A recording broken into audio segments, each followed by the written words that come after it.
जयंती अण्णाभाऊ साठेजींचं आणि पुण्यतिथी लोकमान्य टिळकांचं. विश्वस्त कारंपुरी सरांनी दोघा थोर नेत्याबद्दल बोललेलंच आहे, तरी पण मी दोन वाक्यात मी सांगतो. अण्णाभाऊ साठे हे आपल्या माहितीप्रमाणे तुम्ही स्पर्धा परीक्षेचा अभ्यास करता सगळ्यात कमी शाळा शिकलेले आणि जगातले प्रसिद्ध साहित्यिक आहेत.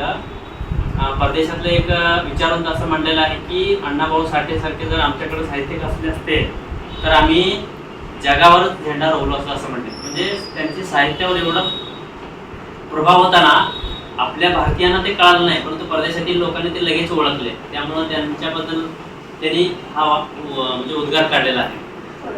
थोडक्यातच मी त्याच्याबद्दल माहिती सांगितली.